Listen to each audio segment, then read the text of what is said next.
Bien, vamos a volver a nuestro país con esto relevante. El Pleno del Consejo Constitucional aprobó y despachó oficialmente el texto de la propuesta de nueva Carta Magna por 33 votos a favor, 17 en contra y 0 abstenciones. El próximo martes el documento tendrá que ser entregado al presidente de la República.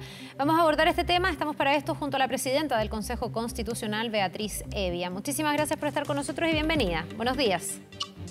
Muy buenos días, Carla. Gracias a ustedes por esta invitación y por poder conversar de lo que ya terminó prácticamente el trabajo del Consejo Constitucional. Como bien decías ayer, que quedó despachado ya el texto final que queda a disposición también de la ciudadanía y que en los próximos días se entregará a las distintas autoridades del país, por supuesto al presidente, para que pueda convocar al plebiscito el 17 de diciembre. ¿Cuál es su balance, Beatriz, del trabajo que se realizó y fundamentalmente del texto que finalmente se está proponiendo a la ciudadanía? Yo hago un balance muy positivo de lo que fue el proceso como un todo y también del texto que resultó. Creo que hay veces que se dan por hecho ciertas cosas, como que va a ser un proceso serio, responsable, sobrio, y la verdad es que era un desafío poder lograr que sea de esa manera, porque el antecedente más cercano mostraba que no había tenido esa tónica, y creo que junto al vicepresidente Aldo Valle, junto a la Secretaría General y junto, por supuesto, a los demás 48 consejeros, logramos tener un proceso de esa manera, que pudiera ser sobrio, responsable, que más allá de las legítimas diferencias que existen entre los distintos sectores, siempre hubo apertura al diálogo, a escucharnos. Todos tuvieron espacio para plantear sus ideas, sus propuestas, y eso marca una diferencia grande con otras instancias, y eso creo que me deja tremendamente contenta. Creo que marca que las instituciones pueden funcionar, se puede hacer el trabajo dentro de las reglas que son establecidas, porque cumplimos en este proceso con cada una de ellas, y eso me deja muy conforme. Y en segundo lugar, creo que tenemos un buen texto para entregar a la ciudadanía y que puedan manifestarse al respecto el 17 de diciembre. Creo que es una carta magna la que se propone, que viene a hacerse cargo de nuestra tradición constitucional, siendo consciente también de las dificultades que enfrentan los chilenos el día a día, tratando de dotar de herramientas a las distintas instituciones que corresponden a la Constitución para que puedan hacerse cargo entonces de la situación actual, poder construir los acuerdos que los chilenos necesitan para que lleguen las soluciones de políticas públicas que tienen que gestionarlas a quienes les corresponde, el Poder Legislativo, el Poder Ejecutivo, incluso trabajando también en conjunto ambas ramas. Al mismo tiempo que se hace cargo de innovaciones y materias mirando hacia el futuro, como lo son, por ejemplo, medio ambiente. Entonces, yo hago un balance positivo de lo que fue el proceso y de lo que fue el texto, que, como ha quedado también en evidencia en las últimas horas, abarca a distintos sectores se están sumando por el a favor, y espero que esa sea la tónica de las próximas semanas. Ya, pero también se están sumando personas al en contra, y no cualquier persona. Los consejeros oficialistas ayer ya transparentaban su postura en contra del texto. ¿Cómo se explica eso si usted me dice que es un buen texto y que es el resultado además de consensos dentro de lo que fue este Consejo Constitucional? A ver, la verdad es que no sorprende la postura que ha tomado el oficialismo y las izquierdas dentro del proceso constitucional.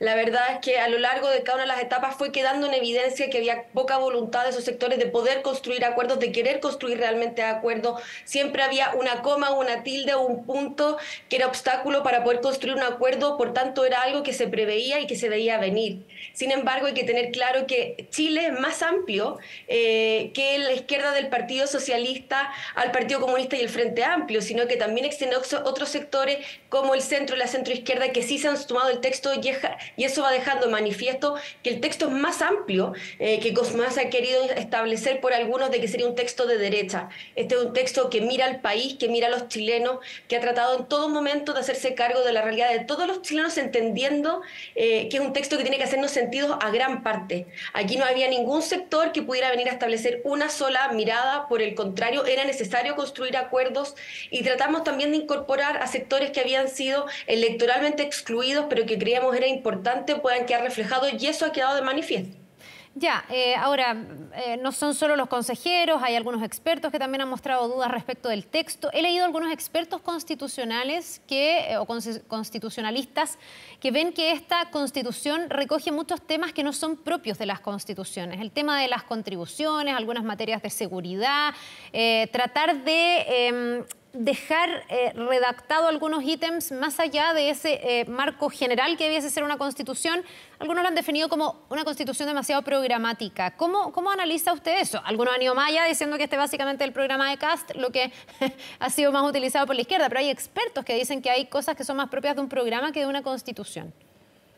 A ver, yo discrepo en las materias que se fueron incorporando. Algunas ya tenían antecedentes de encontrarse en la Constitución, como son las contribuciones. Se reclama mucho por esta exención que se establece, cuando en realidad exención a contribuciones tenemos en la Constitución desde 1925. Por tanto, no es una gran innovación y es una exención que de hecho los expertos habían mantenido en el texto. Por tanto, no se explica hoy día muy claramente cuál sería la novedad de referirnos a las contribuciones dentro del texto constitucional. No es una novedad en nuestra tradición constitucional. Y por otro lado, las grandes innovaciones que eran demandas ciudadanas y que creíamos que era importante poder establecerlas en el texto constitucional son, por ejemplo, la Defensoría de las Víctimas. Era inexplicable que la Defensoría Penal Pública, que defiende a quienes cometen los delitos o actos terroristas, sí pudiera estar contemplada en el texto constitucional y no quedara consagrada la Defensoría de las Víctimas. Y esos fueron los pasos que se fueron dando en la medida de que los chilenos se sientan representados por el texto constitucional, que el texto se haga cargo de los problemas actuales en la medida que le corresponde a un texto constitucional y dejando al legislador lo que corresponde al legislador. Pero las innovaciones que se han ido haciendo es para responder a los tiempos que tiene la Constitución, a las circunstancias que lo encontramos, siendo conscientes sí también que un texto constitucional no solo es hija de sus tiempos, sino que también tiene que mirar hacia el futuro y las próximas décadas. Beatriz, aquí si uno quisiera ir como al meollo del asunto o recoger cómo ha sido el proceso, esta constitución o este segundo proceso constitucional es el resultado de lo que buscaba viabilizar una serie de demandas que se manifestaron en el contexto del estallido social. Hubo manifestaciones violentas, por cierto, que las quiero dejar un poco al margen. Estoy hablando de esas marchas donde efectivamente la gente salió con sus sueños, con sus aspiraciones, con sus demandas y acusando muchas veces que sentía que se estaba quedando un poco postergada. De ahí se canaliza el primer proceso constitucional, que sabemos cómo terminó, y llegamos a este segundo proceso, nuevamente con ese desafío de conectar con esas demandas ciudadanas y nuevamente con la idea, me imagino que hay un reconocimiento de eso, de avanzar en derechos sociales, en aspiraciones que hagan que haya menos brechas finalmente en nuestra sociedad. ¿Usted diría que eso se recoge en nuestra Constitución? Ayer, de hecho, incluso expertos y, por supuesto, consejeros del oficialismo decían que ni siquiera se cumple a cabalidad la idea del Estado social de derecho. A ver, yo le pregunto si la ciudadanía, en esas muy legítimas y sentidas demandas, porque yo comparto que hay una parte de la sociedad que ha sido postergada y tiene legítimos demandas y intereses por ser escuchada, representada y que tengan soluciones sus demandas tremendamente legítimas. Y ahí la pregunta era, ¿los chilenos buscaban mejor salud o buscaban salud estatal? Lo que se ha pretendido establecer en el texto constitucional es justamente eso, que tengamos que entregarles servicios de calidad a los chilenos de manera oportuna. Eso está consagrado tanto en derechos sociales como en lo que es modernización del Estado y servicialidad del Estado, porque no sacamos nada con entregarle al Estado monopolios si no es capaz de hacerlo bien. Y lo que se ha planteado en el texto constitucional es que tengamos el foco en las personas, en que lleguemos con esas respuestas, que podamos trabajar en el Poder Legislativo, en conjunto con el Poder Legislativo, por ejemplo, en mejores pensiones, que podamos trabajar en un sistema de salud que sea de calidad, que atienda de manera oportuna a todos por igual, sin más distinciones, por ejemplo, socioeconómicas. Y eso creo que son los desafíos hacia adelante. Hoy día han tratado de instalar que por establecer provisión mixta de los distintos servicios se estaría negando a avanzar en estos derechos sociales. Y lo cierto que hemos dicho es: pongamos a las personas en el centro y asegurémonos que todos tengan esta libertad de escoger una calidad de educación para sus hijos que diga además relación con las creencias de la familia, con los principios que quieren enseñarle a sus hijos, al mismo tiempo que le decimos trabajemos por una salud oportuna, de calidad. Y, por ejemplo, en tema de pensiones, avancemos hacia un sistema en que podamos mejorar las pensiones. Nosotros no podemos entregar las soluciones de políticas públicas en la Constitución y creo que es un error que se estableció el año 2019 haberle hecho creer a las personas que la panacea era una nueva Constitución, porque no lo es. Pero sí creo que el texto que estamos entregando hoy día a la ciudadanía es un texto que, por ejemplo, va a facilitar que los chilenos puedan ver acuerdos entre el Poder Legislativo y el Poder Ejecutivo, acuerdos que no han llegado y que han postergado por mucho tiempo las soluciones que los chilenos están esperando en materias como salud, educación, pensiones y tantas otras. Entonces creo que sí es un texto que se hace cargo de los problemas que constitucionalmente se pueden resolver para venir a responder a las demandas que necesitan soluciones de políticas públicas que están en manos de terceros, pero que sí es relevante poder ir abordando. Beatriz, estamos tan entusiasmadas con este tema que a lo mejor, no sé si lo sintió, yo lo sentía, me preguntaba si era cierto, pero estaba efectivamente desarrollándose un sismo. Disculpe que haga esta interrupción simplemente para informar a nuestros televidentes que ha habido recientemente un sismo, 6.6 grados de magnitud. Esto ha sido a 55 kilómetros al suroeste de Huasco. Ahí tienen ustedes los datos, ¿no?, de este sismo en pantalla, a 38 kilómetros de profundidad, no tan profundo, por lo tanto me imagino en superficie se debe haber sentido con bastante más fuerza en las cercanías del epicentro, que como les decimos sería en Huasco, a 55 kilómetros al suroeste de Huasco. Se ha sentido también, me imagino, en otras localidades, La Serena, Caldera, Copiapó, Ovalle e incluso aquí en la región metropolitana. Mientras hacíamos la entrevista, me preguntaba yo si efectivamente estaba temblando, sentíamos que se movía el estudio, pero no teníamos la confirmación. Ahora Sismología ya lo ha confirmado, efectivamente ha sido un sismo que vamos a ver si tiene correcciones. Hasta ahora lo que se informa es que es de 6.6 grados. Vamos a estar atentos también al reporte de nuestros equipos en la zona para efectivamente comprobar que no haya ningún tipo de afectación en un país donde sabemos estamos tan acostumbrados a los sismos. Tenía que hacer esa pausa. Beatriz, gracias por la paciencia y por esa pequeña interrupción, pero era relevante también poner la información sobre este sismo. Algunos han dicho... Bien. Es importante además que todos se encuentren en buenas condiciones y no hayan daños materiales. Eso esperamos. Estamos esperando el reporte, pero como es 6.6, esperemos que no haya ningún tipo de afectación. Ya les vamos a estar contando. Beatriz, algunos han dicho en el estallido o durante el estallido, no estoy hablando de la violencia, estoy hablando de las demandas, insisto, se pedía fuera las ISAPRES, se pedía fuera las AFP, se pedía que el mapa del poder de alguna manera se rearmara y que las personas no se sintieran a lo mejor dejadas de lado. Desde los consejeros oficialistas y desde personas de izquierda se ve que en esta Constitución se estaría robusteciendo el sistema de ISAPRES, se estaría robusteciendo el sistema de las AFP. ¿Eso es así? No, eso es un error. Lo que se establece es que puede haber provisión mixta, pero el llamado también es a pensar fuera de la caja. ¿Por qué creer que la provisión mixta, por ejemplo, en materia de aseguramiento, viene solo de las ISAPRES?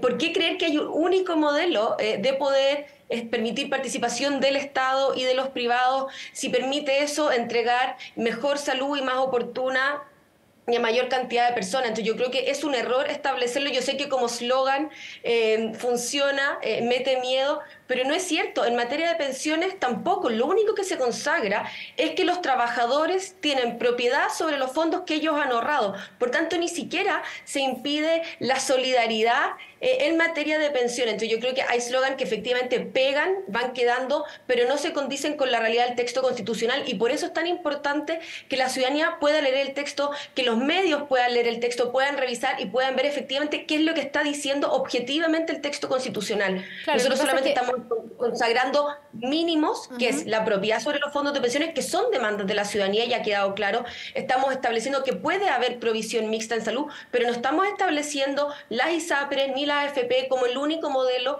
para proveer esas cosas. De hecho, se puede pensar en un modelo de mutuales u otro. Ya, pero Beatriz, cuando se establece que hay propiedad de los trabajadores sobre sus fondos, me imagino que esa propiedad es individual, ¿cómo se genera solidaridad en ese caso? Porque es un poco la discusión que tenemos actualmente, ¿no? Donde también tenemos cuentas de capitalización individual y hoy día está la discusión de que los nuevos fondos que eventualmente haya al día que esto se apruebe se vayan o no a un sistema solidario donde ya no sería individual, sería un fondo común de todos, me imagino yo. ¿Cuál es la diferencia entonces? Lo que pasa es que está muy claro que son los fondos ahorrados por los trabajadores fruto de sus cotizaciones previsionales. Y si vamos, de hecho, a la discusión previsional, lo que se estaba planteando es aumentar el porcentaje de cotización del empleador. Y ese fondo, por tanto, no es aportado por el trabajador. Por tanto, hay vías para que haya solidaridad en el sistema. Aquí no se está estableciendo, por tanto, un único modelo. Yo sé que es muy interesante poder establecer y probablemente va quedando en la retina que se va estableciendo esas cosas, pero no es cierto. Estamos diciendo que lo que es fruto del trabajo del trabajador va a su cuenta individual y podemos buscar mecanismos como por ejemplo, los que se han planteado para tener solidaridad. Hoy día, incluso la pensión garantizada universal es un mecanismo de solidaridad pero que eso, no se ve terminado en ningún caso. Entonces, yo creo que es un error decir que se termina con la solidaridad. Es Más, que quiero llevarlo a la práctica. Es que, Carla, para que quede manifiesto, se propuso que quede explícitamente, incluso en el texto, que estaba permitida la solidaridad. Y fue la izquierda, es la comisión experta que no dio los votos para poder incorporar esos criterios. Entonces, seamos bien honestos en cómo se ha dado la discusión. En ningún minuto se ha excluido la solidaridad de ningún mecanismo de provisión, tanto de salud como de pensiones u otros. Ya, pero eso queda bien como aplicable a lo que estamos discutiendo hoy en la reforma de pensiones. En el fondo usted me dice, se garantiza la propiedad de los fondos de manera individual en cuanto a lo que uno ha ahorrado, que es lo que cada uno tiene en su cuenta de capitalización individual. Pero si hubiera nuevos recursos, esos sí podrían ir a un fondo solidario que fuera un fondo común, porque hoy día la discusión se busca elevar la cotización de cargo del empleador, que para algunos sectores debía ser un fondo común. ¿No habría trabas para eso si es que este texto fuera aprobado? Así es, todo lo que está de cargo del trabajador va a su cuenta individual, pero se podría establecer mecanismos de solidaridad, por ejemplo, con la cotización de cargo del empleador. Ya, se ha dicho también, y quiero preguntarle por qué, en el fondo, ¿por qué se hizo el cambio, por ejemplo, en esa redacción del qué está por nacer, por quién está por nacer? Porque ahí hay sectores que lo que ven es que se abre la puerta para poder revisar la ley del aborto en 3 causales y poder retroceder en esta materia. ¿Para qué era necesario cambiar la redacción? Algunos acusan un sesgo conservador de este texto constitucional. A ver, yo creo que hay que remontarse al origen de la discusión, y lo cierto es que los expertos del oficialismo de la izquierda en su minuto ni siquiera estuvieron por mantener la redacción que contempla la Constitución vigente con la protección de la vida del que está por nacer. Entonces hay que ser tremendamente honesta que aquí lo que buscaba la izquierda no era establecer la protección en la misma forma en que está hoy día en la Constitución, sino por el contrario, no establecer ningún tipo de protección. Entonces, ese es el punto de inicio que parte el trabajo del Consejo Constitucional. Tal vez si los expertos hubieran planteado la misma redacción que ya estaba establecida, habría sido una discusión que ni siquiera hubiera existido. Lo que ocurrió es que se abrió el debate. Y en las enmiendas las distintas bancadas llegaron con distintos planteamientos acerca de cómo redactar esta protección. Había quienes decían, la Constitución protege la vida del que está por nacer, la Constitución protege la vida del niño que está por nacer, que era la redacción, por ejemplo, que proponía Renovación Nacional Evópoli, y no me acuerdo cuál era la otra. Y eso llevó un trabajo en el que también se invitó a participar a la izquierda que siempre se opuso a tener una redacción en esa materia. Y por tanto se constituyó un consenso en la ley protege la vida de quien está por nacer. Generó ruido esa redacción, y para derribar los fantasmas, que creo que no son reales, no son justificados, y hemos dicho en todos los idiomas, que no se deroga la ley de aborto 3 causales por la expresión quién en el texto constitucional, dado que el Tribunal Constitucional ya estableció en su sentencia que declaró la constitucionalidad de la ley de aborto 3 causales, que hay un quién en el vientre materno. Una cosa distinta es que haya ponderado derecho y haya establecido que en esas 3 causales en específico sí podía darse un mayor valor a la madre o a las circunstancias que vivía la madre por sobre la vida que estaba en gestación. Por tanto, luego pasamos a los expertos, se propuso desde la derecha consagrar la vida de el que está por nacer para evitar la suspicacia, y nuevamente la izquierda se opuso a tener una redacción de ese contenido. Entonces yo creo que han estado las puertas abiertas para buscar todas las redacciones que acomodaran, pero eso también requiere que quienes reclaman entonces dicen que prefieren el que pongan los votos sobre la mesa, porque requiere el cruce de fronteras. Y eso fue algo que no se fue dando en el trabajo que vimos las últimas semanas de la comisión experta cuando les tocó revisar el texto. Entonces creo que hay que hacer la línea continua de qué pasó en la discusión de la protección de la vida del que está por nacer y por qué llegamos a la redacción actual, sin perjuicio y con la tranquilidad de que no se deroga de ninguna forma la ley de aborto 3 causales. Bien, pues vamos a ver qué es lo que decide la gente, finalmente, las personas, los ciudadanos que van a tener que votar a favor o en contra el próximo 17 de diciembre. Le queremos agradecer, Beatriz Hevia, por habernos acompañado, con sismo incluido, durante esta mañana. Que le vaya muy bien. Muchas gracias, Carla. Un saludo a todos. Nos vemos.